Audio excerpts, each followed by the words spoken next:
जेलम में पाकिस्तान तहरीक इंसाफ का power show जारी है। साबिक वज़ीर आज़म इमरान खान तकरीर कर रहे हैं और जेलम उसकी वजह कि अल्लाह ने हमारे पे खास करम किया है। नौजवानों गौर से सुनो, कुरान में अल्लाह कहता है कि एक प्लान इंसान बनाता है और दूसरा अल्लाह बनाता है। जो प्लान बनाया गया था, साजिश बाहर से हुई। एक डोनाल्ड लू अमेरिकी अंडर सेक्रेटरी हमारे अमेरिका के सफीर को बुला के तकब्बुर में उसको हुक्म देता है कि अगर पाकिस्तान ने इमरान खान को अदम एतमाद में ना हटाया तो पाकिस्तान के ऊपर बड़ा मुश्किल वक्त आएगा। और फिर साथ कहता कि अगर पाकिस्तान ने इमरान खान को हटा दिया और चेरी ब्लॉसम को ले आए तो सब माफ कर दिया जाएगा। और फिर सारी साजिश होती है। यहां के मीर जाफर और मीर सादिक उसमें शिरकत करते हैं। 22 करोड़ अवाम का मुंतखब हुकूमत वजीर आजम, उसको साजिश के तहत निकाला जाता है। और फिर जो असल इस मुल्क की तौहीन की जाती है कि मुल्क को जो 30 साल से इस मुल्क के बड़े बड़े डाकू जो इस मुल्क को लूट रहे थे उनको ऊपर मुसल्लत किया जाता है। और इसमें अल्लाह एक करम करता है हमारे पे कि हमारी कौम की गैरत जगा देता है, हमें बेदार कर देता है। उस कौम की जो कौम ला इलाहा इल्लल्लाह के नारे पे खड़ी हुई थी, बनी थी, उस कौम की खुददारी जगा देता है। मेरे पाकिस्तानियों, जितना भी हम अल्लाह का शुक्र अदा करें वो कम है, क्योंकि हमारी खुददारी को इस मुल्क के करप्ट और गद्दार लीडरों ने खत्म कर दिया था। बाहर की कुव्वतों के सामने घुटने टेके, बाहर से डिक्टेशन लिए, खुद तो उनमें गैरत नहीं थी, कौम की गैरत को भी नुकसान पहुंचाया। तो अल्लाह तेरा शुक्र अदा करता हूं आज मैं कि तूने मेरी कौम को जगा दिया है।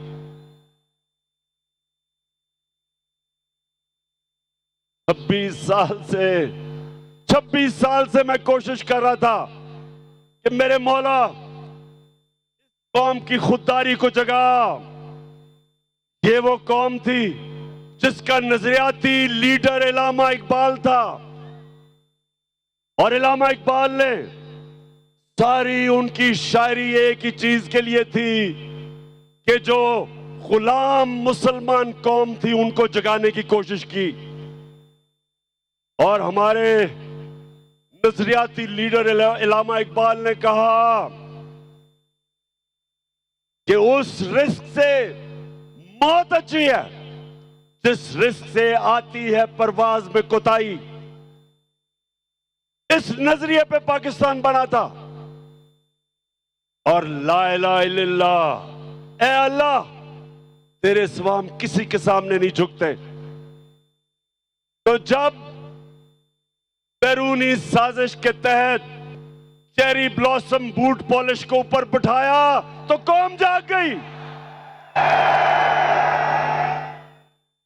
और आज मैं देख रहा हूं कि पाकिस्तान को एक कौम बनते हुए, ये बड़ा करम है अल्लाह का।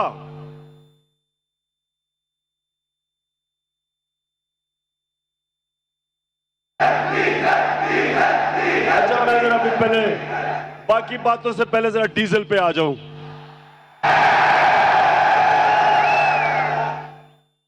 अच्छा जरा सुने, फजलुर रहमान भी, आप उसकी भी जमात इन सारे चोरों के पलंदे में ये सारे इक्तदार में आ गए हैं, बंदर बांट हो रही है। अब ये मैंने सोचा कि फजलुर रहमान तो बड़ा दीनी आदमी है, तो वो आके कोई तालीम की, एजुकेशन की मिनिस्ट्री संभालेगा। उसने एजुकेशन की मिनिस्ट्री नहीं संभाली, उसने कम्युनिकेशन की मिनिस्ट्री संभाली है, जिसके अंदर एनएच है, जिसमें सड़कें बनेगी और जिसमें पैसा बनेगा।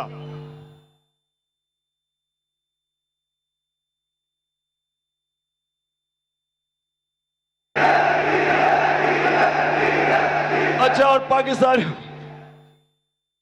ये जरा पाकिस्तानियों जरा सुने मेरी बात सुने सुने सुने सुने। अब ये सारे, ये जो चोरों की कैबिनेट बनी है, 60% जमानत पे हैं। किसी ने 18 कत्ल किए हुए हैं। शरीफ खानदान ने 40 अरब रुपए की चोरी का हिसाब देना है नैब में और एफआईए में।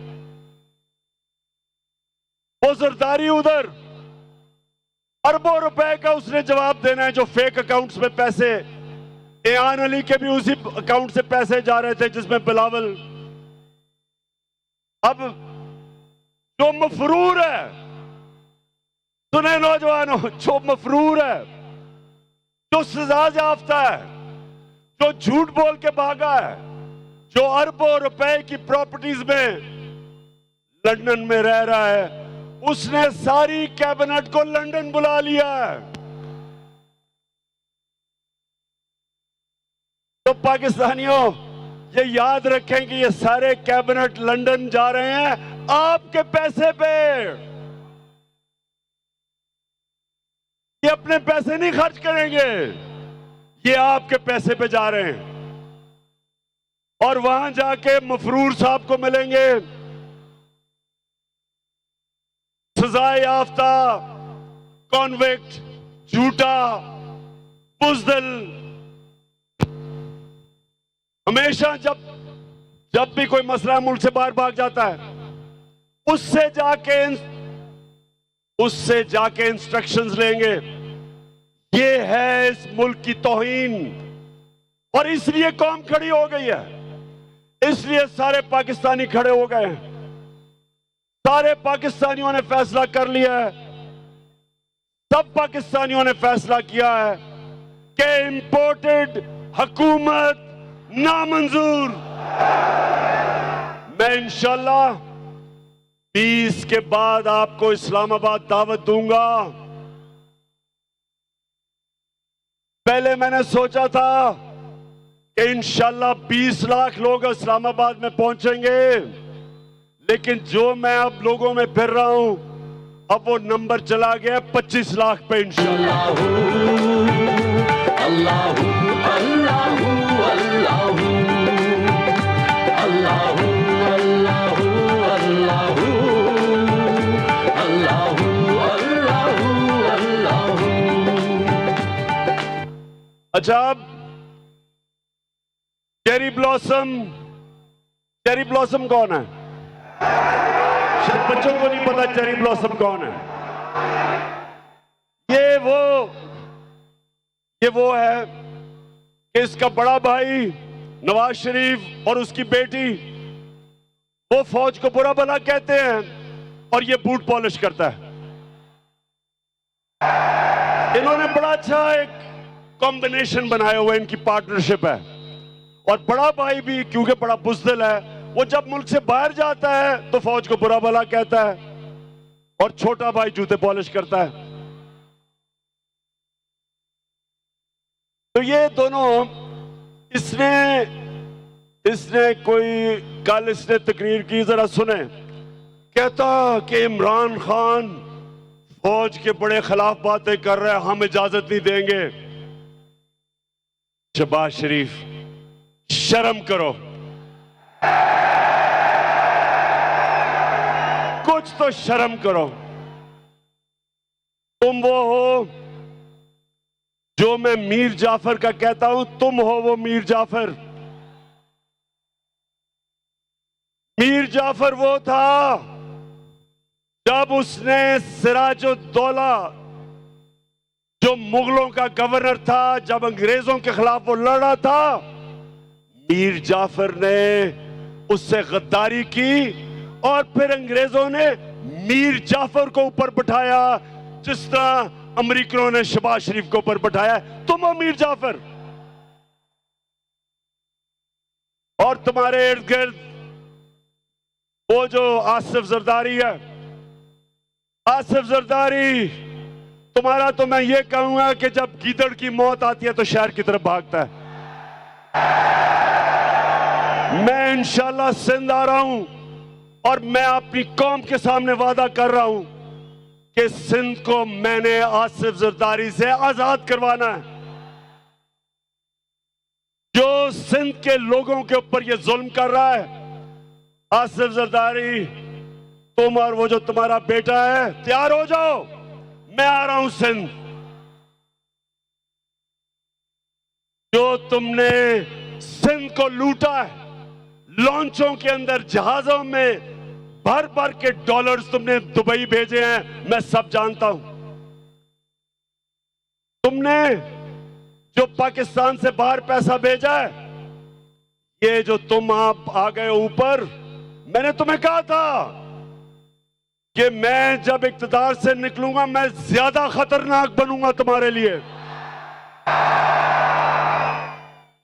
उधर तो मैं बंद था, ऑफिस में सारा दिन काम, वजन भी मेरा बढ़ गया, तो मैं तो इंतजार कर रहा था कि मैं अपनी आवाम के बीच में आऊं। और मैं अल्लाह का शुक्र अदा करता हूं कि जिस तरह मेरी आवाम मेरे साथ खड़ी हुई है, अल्लाह तेरा लाख लाख शुक्र है। पाकिस्तानियों, हिंदुस्तान ने क्या किया जरा ये सुने गौर से। उन्होंने पाकिस्तान के खिलाफ प्रोपेगेंडा किया। उन्होंने 600 जाली उन्होंने मीडिया हाउसेस दुनिया में बनाए और पाकिस्तान के खिलाफ प्रोपेगेंडा किया। इसको EU डिसइंफॉर्मेशन लैब कहते हैं। और आपको पता है कि उन्होंने किसको बाहर से प्रोपेगेंडा में किसको निशाना बनाया? एक थी पाकिस्तान की फौज और दूसरा था इमरान खान। हिंदुस्तान ने क्यों पाकिस्तानी फौज और इमरान खान को निशाना बनाया? क्योंकि दो नौजवानों, गौर से सुन लो, आज पाकिस्तान को जो इकट्ठा रखेंगे, जो दुश्मनों की पूरी कोशिश है कि इस मुल्क के 3 टुकड़े किए जाएं, जो बलूचिस्तान में वो दहशतगर्दी करवा रहे हैं, उनका सिर्फ एक मकसद है कि पाकिस्तान को तोड़ा जाए। एक पाकिस्तान की फौज इस मुल्क को इकट्ठा रख रही है और दूसरा तहरीक इंसाफ, जो सारे पाकिस्तान की फेडरल पार्टी है, जो सारे पाकिस्तान की पार्टी है, और वो चाहते हैं इमरान खान और फौज के खिलाफ। इसलिए वो कैंपेन करते हैं कि उनको पता है कि इन दो के होते हुए पाकिस्तान नहीं टूटेगा। तहरीक इंसाफ वो वाहिद जमात है जो 10 दिनों में पेशावर में भी तारीखी जलसा कर सकती है, मज़ार कायद कराची में भी तारीखी जलसा कर सकती है और मीनार पाकिस्तान को भी भर सकती है 10 दिनों के अंदर। और आज झेलम में भी तारीखी लोग इस तादाद में आए, एबटाबाद में भी आए और मियां वाले में भी आए। वो सिर्फ एक जमात कर सकती है, वो तहरीक इंसाफ है। बाकी ये मिलके भी सारे, ये जो चोरों का पलंदा है, ये मिल भी जाए तो मीनारे पाकिस्तान में पूरा जोर लगा के थोड़ा सा भी जलसी भी नहीं कर सके। तो जब शहबाज शरीफ तुम ये कहते हो कि इमरान खान ने फौज की तनकीद की, शर्म करो। इमरान खान का जीना मरना पाकिस्तान में है। वे तो दुआ करो कि मुझे ईसीएल पे डालो, मैं जाना ही नहीं चाहता पाकिस्तान से बाहर। मेरा 20 साल मैंने बाहर क्रिकेट खेली, प्रोफेशनल क्रिकेट खेली, पैसा बनाया, लंदन में फ्लैट खरीदा, सब कुछ बेच के मेरा सब कुछ मेरे मुल्क में है, जीना मरना मेरे मुल्क में है। और ये जरा सुने, ये शरीफ करप्ट खानदान, पहले नवाज शरीफ उसको जब जनरल मुशर्रफ ने मुल्क से बाहर, जैसे उसने सऊदी अरेबिया भेजा, लेटर साइन, मुआहदा साइन करके सऊदी अरेबिया गया, झूठ बोलता रहा मैंने नहीं कोई साइन किया। फिर उधर से लंदन पहुंच गया, 8 साल मुल्क से बाहर। जरदारी जेल से निकला, वो सीधा लंदन और अमेरिका पहुंच गया। और अब वापस आए, दोनों ने एनआरओ लेके वापस आए, दोनों ने लूटना शुरू किया। अब ये सुने, मैंने अभी तक 3.5 साल में एक निजी दौरा नहीं किया, मैं सारा वक्त पाकिस्तान में था।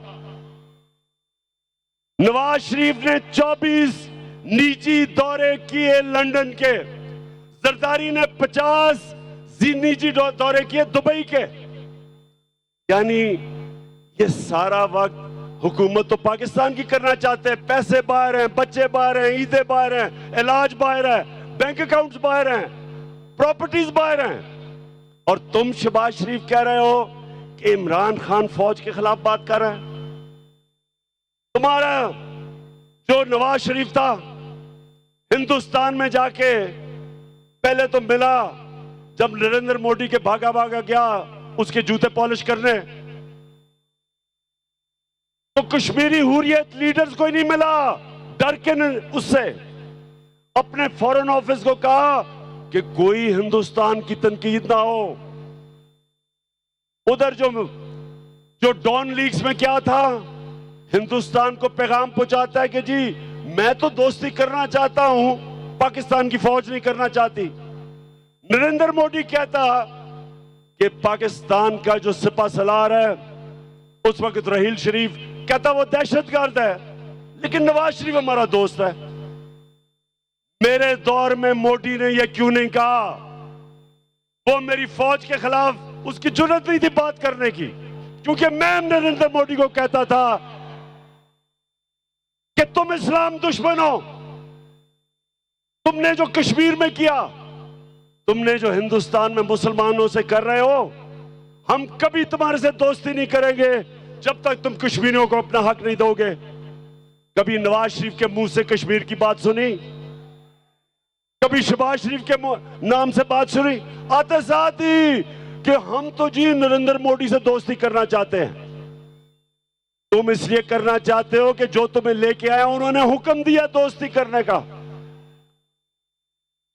मैं जब रूस गया, मैंने रूस के सदर से बात की कि यहां महंगाई है, तेल की कीमत बहुत ऊपर चली गई है,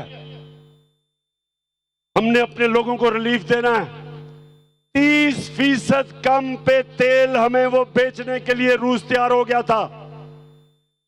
30% गंदम कम कीमत पे हमें देने के लिए तैयार हो गया था। क्या शहबाज शरीफ तुम्हारी जुर्रत है कि तुम रूस से आज बात करो और 30% कम तेल खरीदो? आपको पहले जाके इजाजत लेनी पड़ेगी उन लोगों से जो लेके आए हो।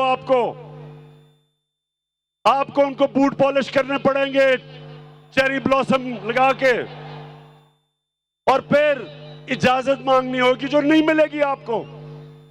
हिंदुस्तान अमेरिका का स्ट्रेटेजिक एलाय है, वो रूस से सस्ता तेल खरीद रहे हैं, वो रूस से हथियार खरीद रहे हैं। तो अमेरिकन हिंदुस्तान को कुछ नहीं कहते, क्योंकि उनकी फॉरेन पॉलिसी आजाद थी, अपने लोगों के लिए थी। हमारा ये मसला है मेरे गैरतमंद पाकिस्तानियों, हमारा मसला ये रहा है कि हुक्मरान वो रहे जिन्होंने मुल्क से बाहर पैसा लेके गए, पैसे के गुलाम, कभी अपनी अवाम के लिए खड़े नहीं हुए। एक जुल्फिकार अली भुट्टो खड़ा हुआ था, उसके खिलाफ भी साजिश हुई थी, मुदाखलत हुई थी और उसको फांसी चढ़ाई गई थी। और उसके खिलाफ कौन लोग निकले थे? यही वो जो कि नवाज शरीफ की तब पहली पार्टी थी, फजल रहमान की जो पार्टी थी, ये लोग निकले थे। ये उस साजिश का हिस्सा थे जिसमें जुल्फिकार अली भुट्टो को गिराया गया और फांसी दी गई। और इंशाअल्लाह मेरे पाकिस्तानियों, एक नया मुल्क उठ रहा है, हमारा एक खुददार कौम खड़ी हो रही है। मैं ये अपनी ख्वातीन को देख रहा हूं, बच्चों को देख रहा हूं, सब निकल रहे हैं एक नए पाकिस्तान के लिए। मैं जो 20 तारीख के बाद जब मैं आपको दावत दूंगा, मैं चाहता हूं इसमें शिरकत करें हमारे बड़े बुजुर्ग, हमारे खास तौर पे दिलेर नौजवान और हमारी ख्वातीन और बच्चे भी। अच्छा मेरे पाकिस्तानियों, मैं अब अपनी आखिरी बातें करने लगा हूं, जरा गौर से सुनना है आपने। देखें, मेरे 3.5 साल जो हुकूमत में थे, मैं आपको बताऊं मुझे सबसे ज्यादा शर्म कब आई? जब मुझे बाहर जाके दोस्त मुल्कों से पैसे मांगने पड़े, जब कर्जा मांगना पड़ा, मुझे शर्म आई। मैंने आज तक अपने वालिद से भी कभी पैसे नहीं मांगे थे। मैंने जब पैसे मांगे थे शौकत खानम के लिए अपने पाकिस्तानियों से, कभी मैंने गैरों से पैसे नहीं मांगे। शौकत खानम के लिए, नमल यूनिवर्सिटी के लिए, अभी जो जेलम में मैंने अल कादर यूनिवर्सिटी बनाई है, इनके लिए सिर्फ पाकिस्तानियों से पैसे मांगे थे। लेकिन जब, क्योंकि इन्होंने दिवालिया निकाला हुआ था मुल्क का, सबसे बड़ा हमारा बैरूनी खसारा था, मुझे बाहर जाके पैसे मांगने पड़े, क्योंकि हमारे पास पैसा ही नहीं था अपने कर्जों की किस्तें अदा करने पे।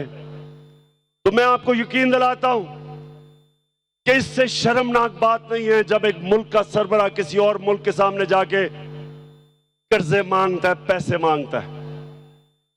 आप सब जानते हैं कि अगर आप अपने मां बाप से भी पैसे मांगते हैं, एक बच्चा नहीं मांगता, दूसरा मांगता है, तो मां बाप भी उस बच्चे की ज्यादा इज्जत करते हैं जो पैसे नहीं मांगता, जो खुददार होता है। मां बाप भी तो सोचें कि गैरों के सामने हाथ फैलाना।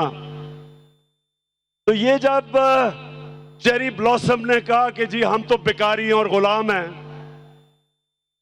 और एक और इनके रंगबाज सियालकोट से कहता कि जी हम तो लाइफ सपोर्ट मशीन पे हैं। मेरा सवाल है, किसने हमें मकरूज किया? 30 साल से ये दो खानदान इस मुल्क पर हुकूमत कर रहे हैं। 30 साल से, 30 साल में ये अरबोपति बन गए, इनके बाहर प्रॉपर्टीज, फ्लैट्स, जायदादें, ऑफशोर अकाउंट्स, और मुल्क को मकरूज कर दिया। मैं तो सिर्फ 3.5 साल हुकूमत की है। तो सवाल मैं ये पूछता हूं कि जब कहते हो कि बेकारी हैं तो हमें तो गुलामी करनी पड़ती है, हमें बेकारी बनाया किसने? किसने इस मुल्क से पैसा चोरी करके बाहर लेके गए? वो लोग जो हमारे मेहनतकश पाकिस्तानी 14, 18 घंटे काम करके इस मुल्क में पैसा भेजते हैं, रेमिटेंसेस भेजते हैं, वो मेहनतकश के खून पसीने पे आज हमारा मुल्क चल रहा है। और ये डाकू यहां से मनी लॉन्ड्रिंग, पैसा चोरी करके मुल्क पैसा बाहर भेजते हैं। तो बेकारी बनाया किसने? आपने। और कौन इससे मुल्क को निकालेगा? मैं आपको आज ये कह रहा हूं कि जिस तरह हम एक कौम बनते जा रहे हैं, एक कौम के लिए कोई चीज नामुमकिन नहीं होती। जब कौम इकट्ठी हो जाती है वो सब कुछ कर सकती है। जब ज़ल्ज़ला आया, जब फ्लड आया पाकिस्तान में 2010 में, अरबों अरबों डॉलर्स का नुकसान था। सारी कौम इकट्ठी हुई, बैरून मुल्क पाकिस्तानी सब मिलके सबने उसका मुकाबला किया और हमने अपने आप को खड़ा कर लिया अपने पैर पे।